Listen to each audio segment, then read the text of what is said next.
am so excited for our next guest today.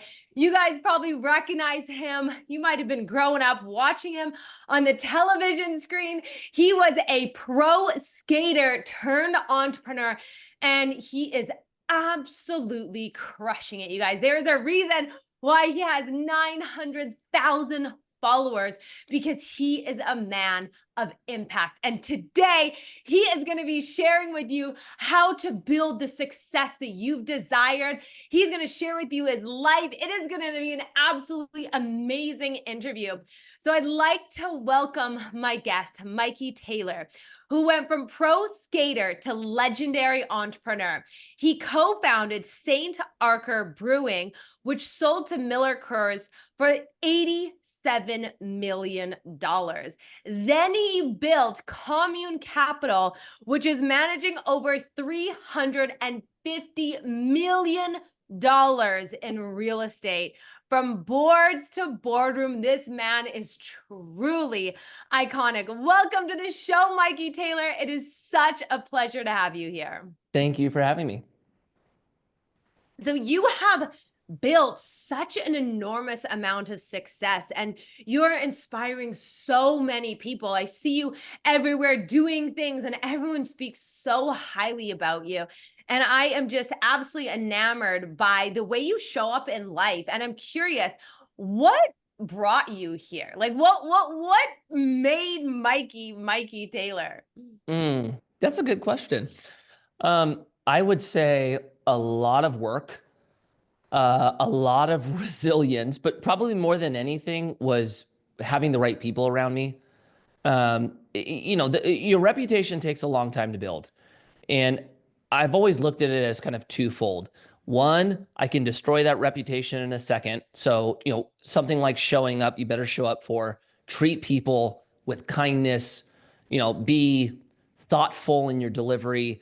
And then secondly, I've always wanted to build big companies. And I'm held back by the same amount of time in a day that everyone else is. And so I knew that if I ever wanted to build something of size, I was doing it with others.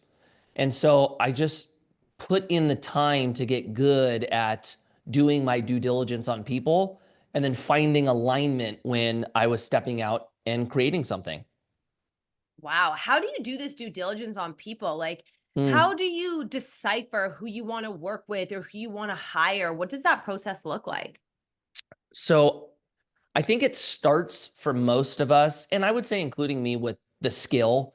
Like, you want to make sure that the person that you're bringing on has the skill set that you're looking for.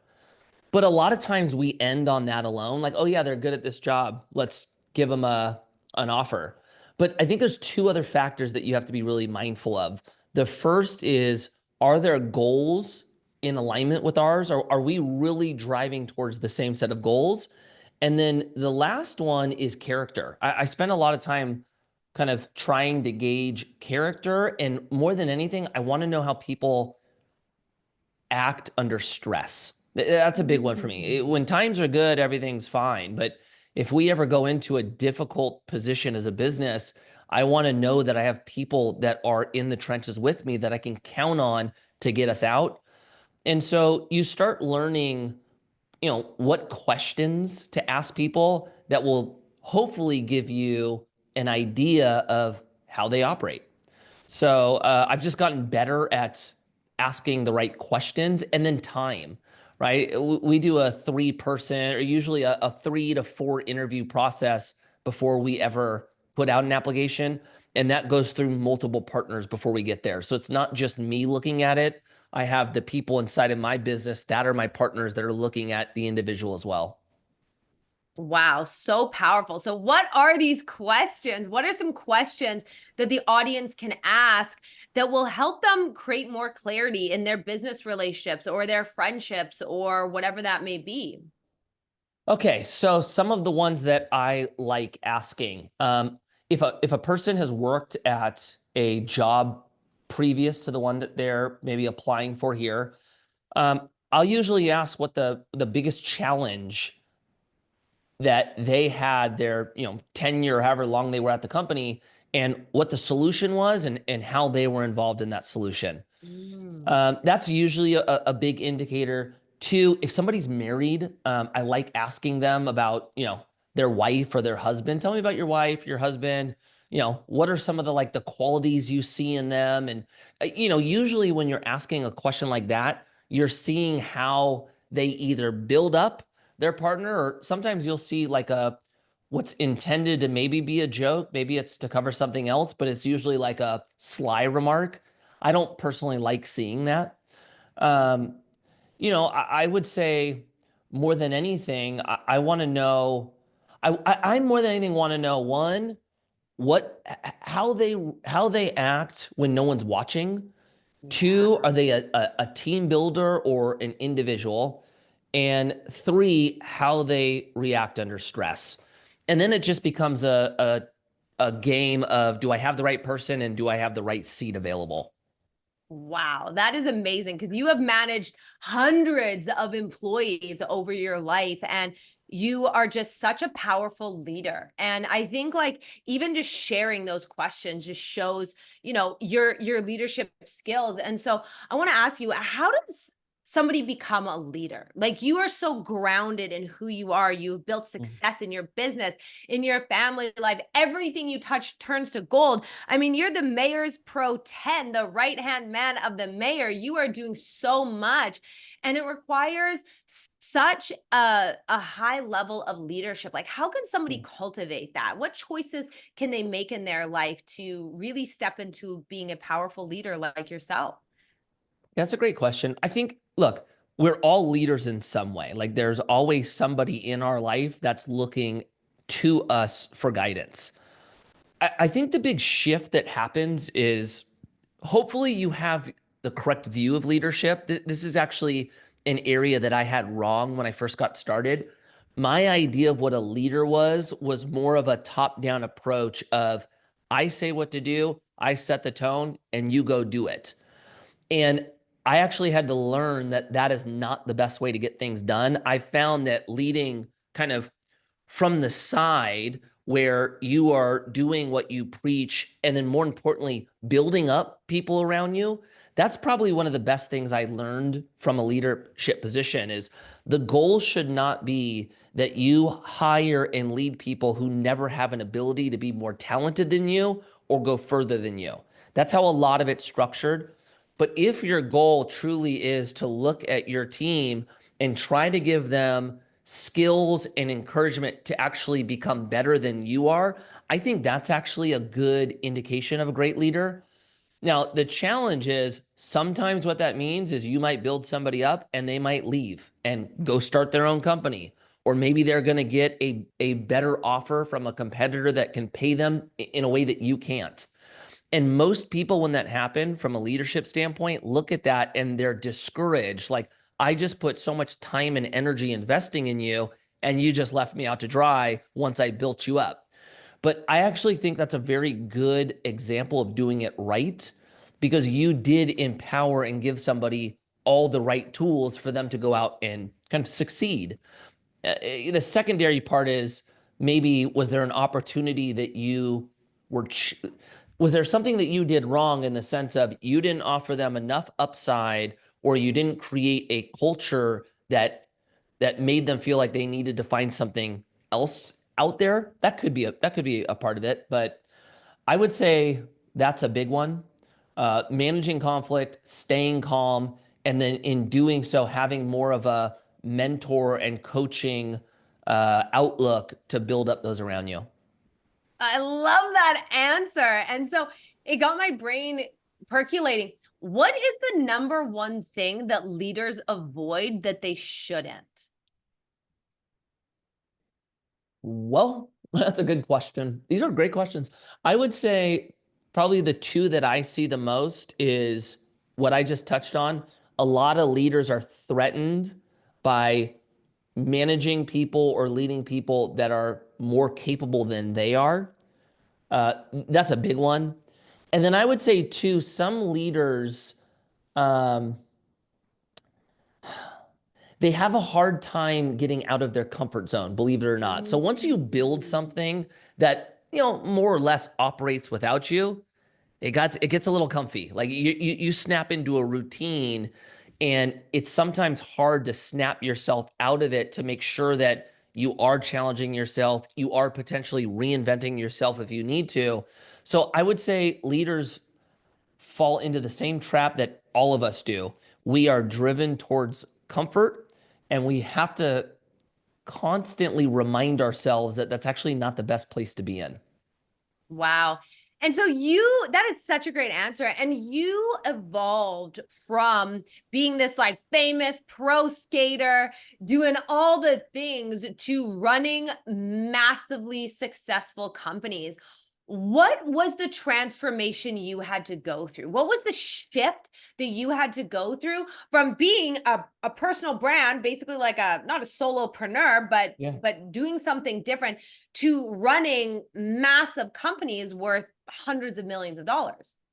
Yeah, you actually just said something that is spot on. It was more of a solopreneur type of activity, right? Like when I was a pro skateboarder, I managed my deals. I organized the photo shoots with the photographers, the filmers. I was responsible for showing up and getting my brand out there. And I would say the hardest thing that I had to work out, and this is probably going to relate or resonate to anyone who's a solopreneur or somebody who's actually maybe an employee that is on like the service side that has a talent that might be thinking about going out and building their own thing, is my bar and my expectation for myself was very high. And when I had to then move into the team building uh, dynamic of business, what I realized was the bar that I had on myself was actually unrealistic for everyone else. And in the beginning, I would be frustrated by that. Like, why am I showing up? I'm the first one in, I'm the last one out, I'm working all night long. And I had to kind of change my perspective to know that if I'm the founder and I'm the leader, I'm going to do more for this company than others. And two, I have to actually set that bar at a healthy point so that we're productive, but I'm avoiding burnout. And, not everyone is, and I'm not saying this to like, put myself on a pedestal, but I have always had a very, very high work ethic. And what I've always thought my kind of competitive edge was, when I would look at my competitors, I would be willing to do more than them. I like outworking them was my model. And I just had to get okay with the fact that that's not how everyone is. And I need to kind of meet people where they are and then motivate them to, I think, reach a higher potential without burnout. Burnout is a big problem that you need to avoid in business. So true. And so what parts of you had to die? Like what had to change? What did you have to let go of to be this powerhouse that you are today? The number one thing I had to let go of was control. That was probably Oh, the yeah. biggest one. Ego, I had to kind of, learn how to suppress or dilute my ego. And then if there was a third, I would just say like conflict resolution, like learning how to listen to somebody, try to decipher what the actual root cause issue is, and then offer a alternative path that puts us all in a better position. I would say those three were the biggest things to figure out. Wow. And so do you have a morning routine that you stick with? Like what do you do during the days to get you into this place where you can show up and you don't get burnt out and you're confident yet humble, but you're leading and you're servant leader? Like what does your mornings look like, or do you have any routines? You know what? My morning routine changes. Sometimes I'm hot on one and others I'm not. Right now, my newest morning routine, I actually don't do an alarm right now. Right now, I'm doing no shades on the windows and trying to just naturally wake up. That's usually between 6:30 and 7. That's a little bit later than what I normally do. And right now, it's typically 3 days a week. I am straight into my office. So I get into my office somewhere between 7, 7:30. And then I'll usually do like maybe a 15 or 20-minute devotional. Like I try to actually start every day off in the Bible. And then from there, it's usually get to work. The only other two changes throughout the week is 2 mornings I'll spend with my wife. And so, we'll do coffee, we'll hang out. We typically try to do a devotional together, and then I'm off to the office. Those are kind of only the two, it's not even two. That's really only the one thing I try to keep consistent in my life. I've found that I am definitely a better person with a better outlook when I start my day off that way.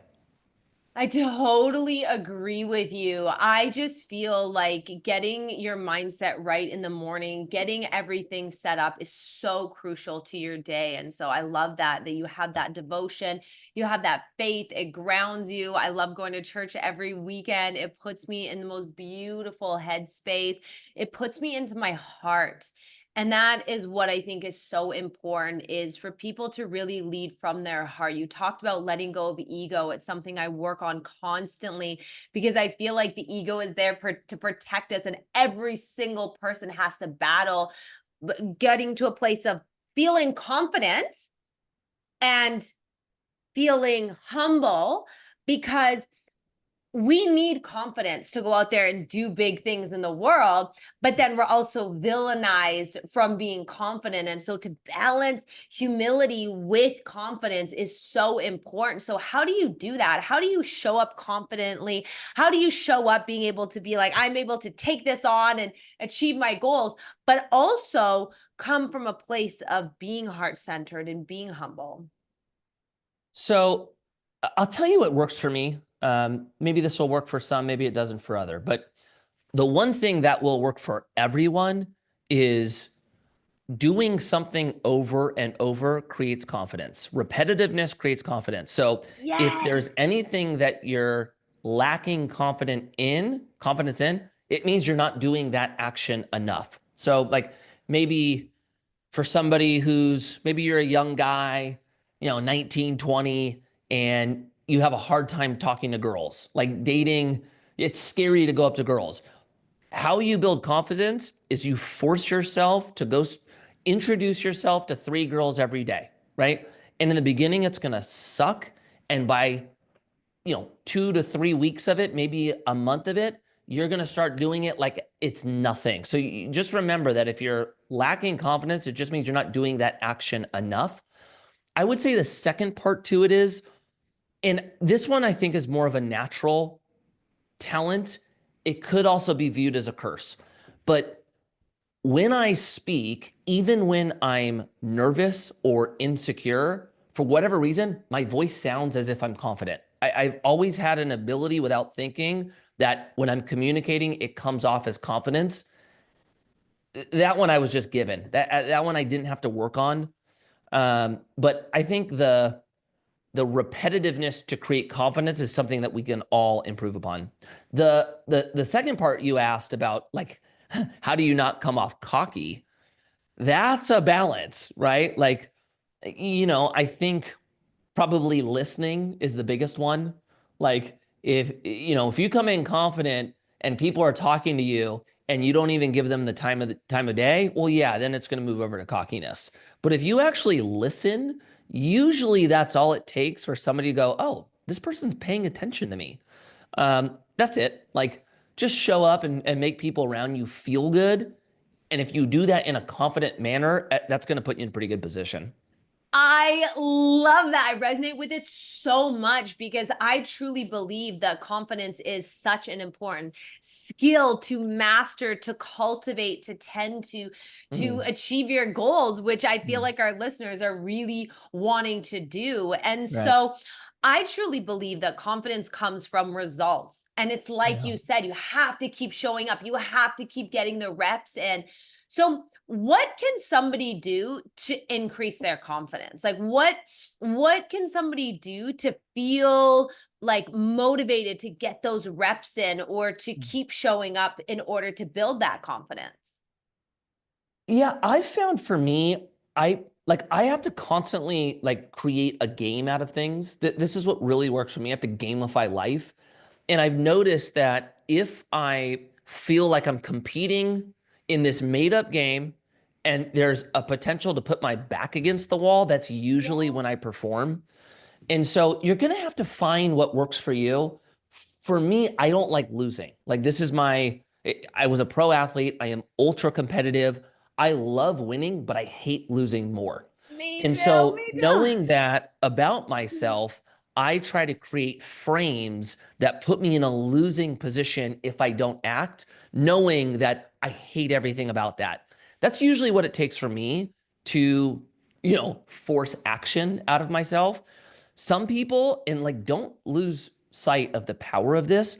Sometimes you just have to lie to yourself. Like, if you are somebody who does not think something is possible, you will have to lie to yourself over and over, telling yourself it is.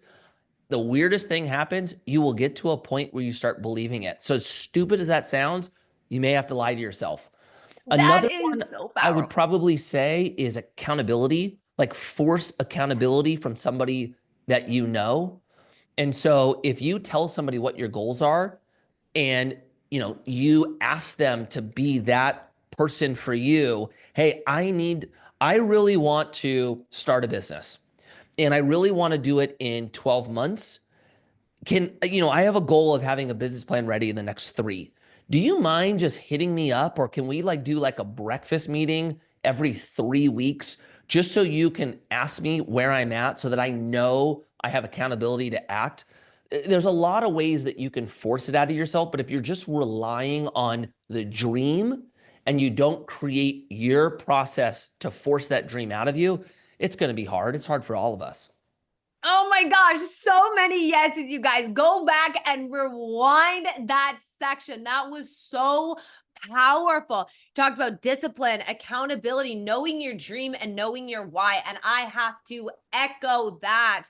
I think that is one of the biggest secrets to success is knowing your why. Because when you have a why that's bigger than yourself and you have a purpose that is more magnetic, more magnificent, more greater than who you are, and you put your faith outside of yourself into your dream, into your purpose, into your passion, oh baby, that lights you on fire, that gives you drive to wake up and achieve all of your goals and dreams. So I just love that you said that. And so how do you strengthen your dream? How do you strengthen your why? How can somebody wake up and be like, I need more motivation, I need more inspiration, I need more discipline, I need to take more action, I need to take more accountability? It starts with your why. How do people cultivate it or strengthen that why? Oh, I would say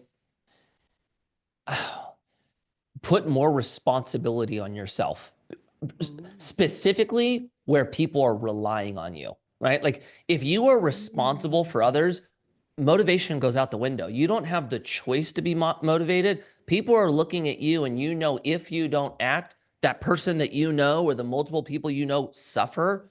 You don't have to worry about motivation in that case. So I think adding responsibility helps that. There's another kind of way to go about it is when you're trying to figure out like what your purpose is. I've always looked at it through this lens. First and foremost, why am I here? Like, what Yes. is the whole point of Yes. this? And once you can address that, then you actually have a gauge on if you're doing well or not, right? Like maybe you could use the example of a cup, right? If you have a cup, you know that the purpose of this cup is to hold water. Once you know the purpose, then you know if the cup's doing its job. If it's holding water, it is. If it's not holding water, it's not. But if you don't know what the purpose is first, you're kind of just floating around in obscurity without a metric of knowing if you're doing well or not. So I think you have to start there. Um, I'm for me personally, like I believe that we were all created by a creator. I think we all have a plan and a purpose on why we're here. So for me, that purpose is singularly tied to God. That's not how everybody else looks at it. That's how I look at it. So, Me too. if you go into me personally, the having a purpose beyond myself, that is my purpose. He put me here. He gave me a skill set. I'm to use that skill set to glorify him. That's my framework. why I mention that, when I'm going through hard times, which we are all going to, that is the only thing I've ever found where I can look up and go, okay, what is the reason why I'm here? What are you doing with me? And if you have a plan, that's what's been encouraging to me to get through that and see what's on the other side. If you don't have something like that, I personally, I don't know what to tell you when you go through like a life-shattering challenge. I have never found an out like I have with that. So take it for what it's worth. But that's what's worked for me. Wow, that gave me goosebumps. So powerful. And I totally agree. And that's really where my life shifted, is when I shifted my faith into something bigger than myself. I started leaning on, whether you believe in the creator, God, whether you believe in energy, whatever that is. I personally believe in God, but whatever that is, when you start realizing that you were put on earth for something so much bigger than your current capacity, it just lights you up. And that faith is so important. So important. And so what is the legacy you want to live? What is the impact you want to leave on the world? You know, I used to say that, I want my legacy to be the level in which my kids show up. Hmm. And the level of impact my kids have. I used to say that, but I'm actually kind of moving away from that. So I'm believe it or not, changing my outlook on this topic in real time. I would Okay. say my legacy, I always wanted to be the person that people could look at and go, if he did it, I could do it. Like, Mm. I've never thought I was the most talented. I've never thought I really possessed something that was so out of this world that, I could do it and truly no one else could. I always felt like if you're willing and you don't stop, you could do it. And me coming from skateboarding, not being a sport that is over sophisticated, the outlook on us is pretty low on what we can accomplish. And I always wanted people to say, if Mikey did all this, that's all the encouragement I needed, because if he did it, I could do it. And so I think that's where I'm headed. And then, when it comes to my kids, I want to give my kids a good representation of what a father looks like and what a husband looks like. And then secondarily, or in third position, I want my kids to have all the tools they need to then go out and choose to do what they will with them. They want to go start a business, they've got the tools to do it. They want to go start or work for a nonprofit, they have the tools to make impact. Whatever they choose, that's on them. But I want them to have the tools to then go apply at their will. I love that. And so, to that person that you want to inspire, that looks at you, because there's hundreds of thousands, you have almost 1 million followers. There's so many people in this world that look to you and be like, wow, if Mikey did it, I can too. What would you say to that person? Like, if they were standing in front of you and you were able to speak directly to them, what would you say to them? I think probably I watched this video a long time ago. This is when I was going through the transition of pro skateboarder into my first business. And I was having a hard time with identity. I was insecure because I was doing something so new. And I had a following at that point. So I had a lot of people like, in my comment section, you can't do this. What do you know about beer? What do you know about finance, which came 6 years later? And I watched a Gary Vee video where he was talking about being the wine guy, right? And he said something so profound that really helped me. Is he said, I was the wine guy until I wasn't. That was Yeah. it. All he said. And I looked at that and went, oh my gosh, what I am now is for the moment, and I don't have to be that forever. I can be something else. And now, if you go all the way back, I'll send photos or videos, or I'll be with friends of mine that knew me when I was 18, 19, 22, pro skateboarder. And I'll go, would you ever think I would be doing this?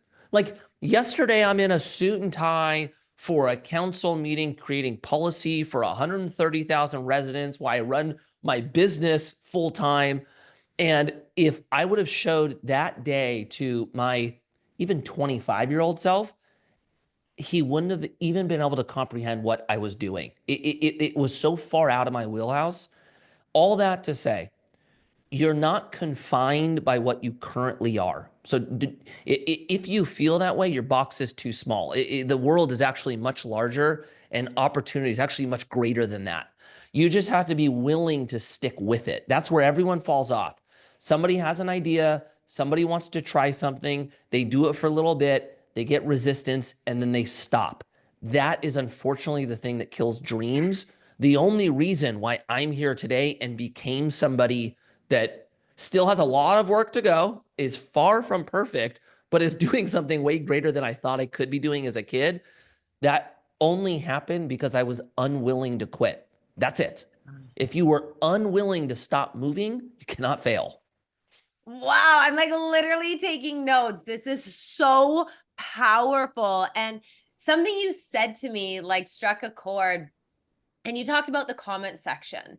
Mm. And I truly believe that is one of the biggest reasons why people don't play big. They shrink themselves. They be a wallflower. And Mikey Taylor is not a wallflower. And he shows up. He speaks his mind. He plays full out. Doesn't matter if it's in the skate park. Doesn't matter if it's in the boardroom. He is somebody that shows up to the best of his capacity. And I feel like that's such a desirable quality that people want, but they're so scared of what people think. They're so scared of the trolls and the haters online in the comments. How does somebody overcome that? How does somebody get to a place where they show up powerfully like you are and not shrink so they don't get this backlash? Okay, so this one I think I'm going to be able to help on because my personality type and my love language, this is actually an important one. My love language is words of affirmation, right? I feel good and I feel love when people say, good job. You did it. I'm proud of you, right? That fills me up. And so when I was skating and I became an elevated figure, you could see how that side of my personality could be an issue, right? And so when I was skating, I got caught up in there wasn't social media when I started, but there were message boards. So I got caught up looking at the message boards and seeing criticism of me and people telling me you suck and your style's awful and all these factors. And I had a moment where it was so crippling that even as a pro skateboarder, and I was, at this point, top 5 full vertical trajectory of my career almost went away because I started being mindful of what people were saying negatively to me. And I tried to completely reshape the way I skated to avoid people talking shit, right? And this is what I realized 3 years later. And thank God I realized it. My career would have ended in 2008. I watched all the demand for my brand go away because I was trying to skate in a way that removed people talking crap. But what that also meant is I removed anyone wanting to enjoy what I was doing as well. I was garnishing no attention at all. And when I realized that, that helped me change my frame or my perspective of what people talking shit really means. And so this is where I landed, and this is what's really helped over the last decade is one, if you want to do anything of significance, that does not mean 100% support. Actually, the greatest view of it is probably 50-50. 50% of people love you, 50% of people hate you, right? So what I learned is to start gauging criticism and people talking crap as actually me performing and going to where I'm trying to go. And a lot of that is just a reset of your view. If people are talking shit, it means you're actually doing something that is garnishing an opinion and is forcing somebody who you don't know to spend their precious time commenting on your post. It's actually more of a compliment than it is a criticism. Just in the beginning, it feels like crap. The thing I want to say though, because there is a caveat to it, how the algorithms work on social media, it actually incentivizes bad behavior because the more people you can trigger, the better your videos do. So what I found works for me is I just want to create good videos. And if people have an opinion negatively, not my problem. If people like it, not my problem. I just focus on quality. But if you find yourself just trying to go viral, you will inevitably get to a point where you're actually marketing bad human behavior because the algorithm is tripped that way. Totally, totally. I totally agree with that. And it just goes to show you have to stay true to yourself and you can't lose your individuality. And Right. that's one thing that I love that you stuck true to yourself and you kept pushing through. So what did you have to do to keep pushing through? Like you've probably gone through hurdles before and you keep showing up. What kept you going? How can somebody cultivate that strength to keep going no matter what?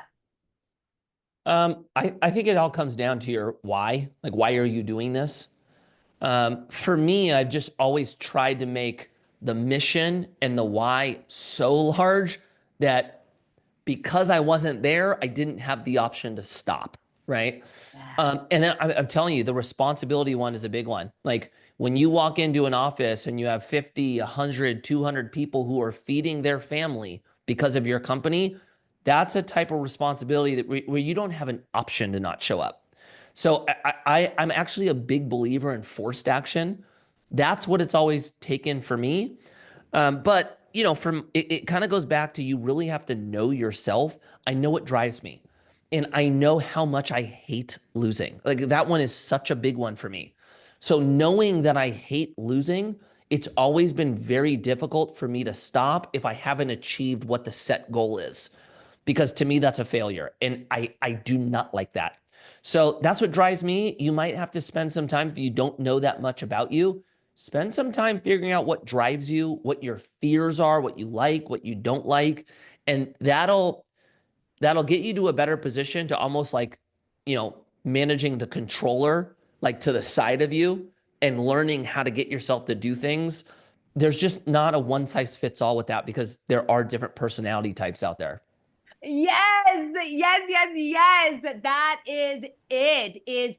It is knowing what drives you. I know what drives me. I know what puts me into the headspace to take action and get excited and passionate and go for my dreams. And I love that you said that. So, what can people do to understand themselves better? And how has awareness played into your life? Like, do you feel like awareness is important? And how did you cultivate it, or how can somebody cultivate it? Yeah. I would say, okay, for certain people, this is going to be easier than others, right? Like for myself, I felt like I've always had a high EQ, and I think that's kind of allowed me to maybe have an easier job, not easy, but easier job figuring out what I'm made of, right? Why I tick. Um, Having a partner, like this is such a big one that unfortunately we don't put enough emphasis on, or it doesn't feel like that. Who you decide to be with is so important, right? I chose, and at times it's a challenge, but I chose to be with a woman that one, I loved, but two, I wanted somebody that was going to challenge me. I wanted somebody that I respected. I wanted somebody that like I could go to. I'll speak just for men, right? A lot of times with men, we put like the front foremost on attraction. What do they look like? Right. And then like everything else becomes secondary. And so I think it's actually very important to, yes, you need to be attracted to them, but remember that the attractiveness is going to wear off, right? We get old. We don't look the same in our 60s as we do in our 20s. So you have to have more depth to your relationship. Now, look, sometimes my wife will drive me nuts because of it, right? There'll be an issue. She's challenging me. I don't want to hear it. But that's one, the ego. And two, what I found is I very much trust and appreciate my wife's opinion because that was one of the factors I was looking for before we ever got married.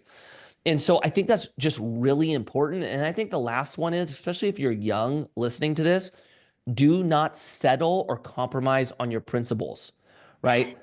Yes. You have to know what you're looking for. And if you want somebody who fits these boxes, do not give on them. Because when you start having kids, especially, a whole new dynamic comes out. And what I found, the last thing you want, I think, is to split up. Like my goal for marriage was always to till death do us part. That's what I always wanted.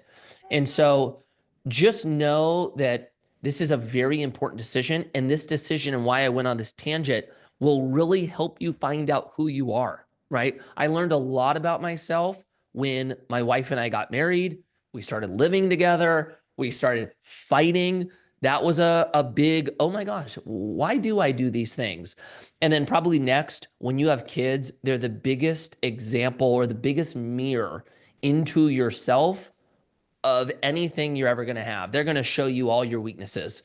And so just be paying attention to it and you'll have plenty to change for sure. So potent. Choose your partner wisely. And I just absolutely adore you and your wife's relationship, your kids, how respectful you are, and how you really are like super dad, super husband, super entrepreneur.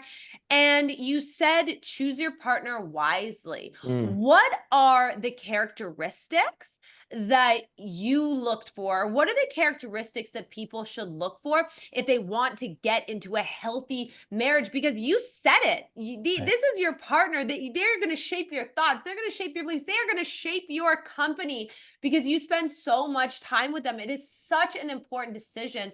What should people look for? Okay, I'll just tell you my framework, right? Like my wife my wife is a good cook. I could care less about that. I don't need like, oh, you got to be able to cook for me. That was not important for me. One, I wanted, I'll tell it this way. One of the biggest attractions beyond the physical that I had towards my wife was how talented and driven she was when she would come up with an idea. So she wanted to be is a real example of it. She got interested in design. And so she went and worked for a design company to see if she liked it. She did. She went back to a school called FITM to get her interior design degree. Then she opened her own interior design business. And that's not to say I needed an entrepreneur. I just loved watching a girl go, I want to do this. I'm going to figure it out and then I'm going to go do it. I loved that about her. The other thing that I was really paying attention to was how do we navigate through conflict? When we get mad at each Yes. other, how do we resolve that? That was a big one for me. And then third, I was trying to figure out how she'd be as a mom. Like me having kids was very important. It's a two-person thing. And I wanted to feel like she would be a great mother and great example of hopefully if I had girls, what my girls would grow up to be in women. And then for my son, what my son would inevitably look at a good mother and wife is for potentially him in his future. So those were kind of the important ones for me. And then probably the thing I can't leave out is probably the morals. We did like a Yes. premarital counseling, and now this is turning into marriage advice. But I um, love it. It's yeah, when we important. did our premarital counseling, the person that we went to, we did a personality test, and my wife and I are like polar opposites, right? And when we did the test, we were kind of like, oh my gosh, like, are we so opposite? This isn't going to work. And something he said that I think can be so encouraging for others. He was like, this is never the thing that breaks couples up. It's never the fact that they're different. Actually, the biggest thing that breaks couples up is when their morals are not aligned. When you have Wow. somebody who, let's say, believes in God and is married to an atheist, or, one's a staunch conservative and the other's a big liberal. Like these are harder challenges to get through. And then when you have kids, how you view parenting, these are the dynamics that make it very challenging for a couple to stick together. For her, we were so aligned on everything. Both of our parents were still together. That does not need to be a factor, but I did like the fact that both of our examples with parents worked through a ton of challenges to get through it. That's something that was very important for me. I did not want to go through a divorce. And then, both shared a view of, God. We both had the same view of Jesus. Like all of the things aligned for us. That was important for me. So they might be different for you, but whatever your views are, your ideology, your morals, I would not give on that. I think it's really important to make sure you're with somebody that is aligned there. So powerful. So what are some questions that people can ask? And I wrote that down. Ambitious, conflict resolution, good mother, good morals. I think those are 4 fundamentals that are so important. So for all of the listeners, figure out what are your top priorities, because I think I love studying relationships, by the way. It's a big passion of mine. And Oh, good. Okay. I love talking to people that have healthy relationships. And I agree with you. I think it's you have to have common, like you can be polar opposites, but you have to have the same beliefs, or else there can be conflict. And how do you deal with conflict resolution is so crucially important. And so Right. what are some questions that people could ask if they're trying to like find or call in their soulmate, which is what you found? Right. So I would say, I want to start by saying, look, there are always, if it like on talking politically, right? If you guys are on opposite sides of the political spectrum, it doesn't mean that your marriage is doomed, right? At all. I'm not saying that. Yeah. I just wanted to remove as many factors as I could because being in a relationship is hard, period. So I think that's maybe good context for that. I would say some of the important questions to ask are about their upbringing, right? Like asking about their Oh. parents, I think is really important. Like, what was your parents' view on money? I think this is an important one to ask. Did you have one parent that spent a lot and the other was a saver? Did any of your parents have an unhealthy relationship with money? Did any of them worship money? Were you guys constantly in debt? The fighting one, like, did your parents fight a lot? Did you see them fighting a lot? Or, did your parents hold a facade of perfection? Some of that stuff's really important when it comes down to like maybe discipline. Like, did your parents discipline you? What did that look like? Did they give you everything you wanted? There's a lot that you're going to learn just based on somebody's upbringing, because the next qualifying question is, well, how would you want to do it? Would you want to do it differently, or do you think that was done well? And, to give you a personal example, my wife grew up and her parents had a very unhealthy view of money. And so when she started dating me, anytime we talked about money, she retreated, and it was a trigger event for her. And so that took us time to get through. But one thing she did say is, I don't want to view money this way. I actually wish I had a healthier view of it. That's what opened up the door for us to work on it. So just know we all have issues that we're working on. I am not saying you need to find a perfect person, because it doesn't exist, but finding people that are willing to improve on the things that might align in your overall vision, I think is very important.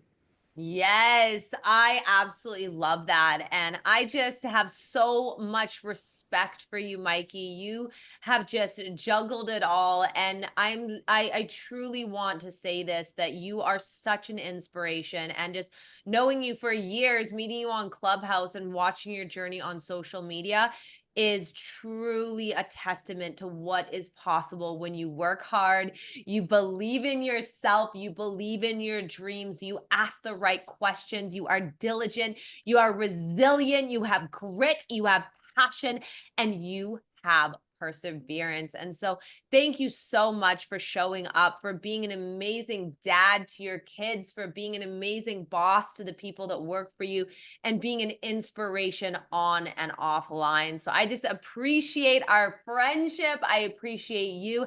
And I'm so excited to watch you. I appreciate your time. And I want to ask you, I know we didn't get into much of the real estate stuff because this was so All, interesting. It was on my all to-do good. list, but I All love what good. we were chatting about. What can people do? I know you build and you have different investment opportunities. Like, what can people do to get involved with you? Where can people follow you? Like, give me the lowdown on everything that people should know if they want to get involved with what you're doing. I appreciate that. I would say if you want to find me on, Instagram, it's just my name, Mikey Taylor. That's what it is on all the platforms. So put in my name, you're going to find me there. I have a podcast called Life with Mikey. It's on Apple, Spotify, all the podcast platforms, and YouTube.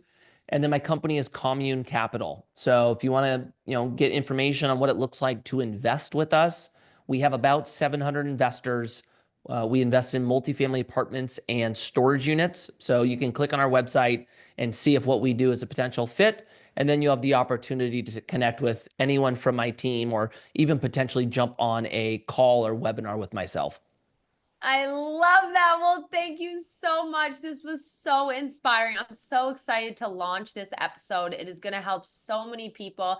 I wish you so much prosperity, so much success, and it has been an absolute pleasure. I'm excited to listen to this interview back. So, Mikey, you are amazing, and I'm just so proud of where you started, what you went through, how you rose up, you persevered, and now look at the beautiful life you're creating for yourself, for your community, for your wife, for your kids, for yourself, and for every single person that needed to see you do it to show them that it's possible. So we appreciate you and thank you for being here. Is there any other final things that you would like to say?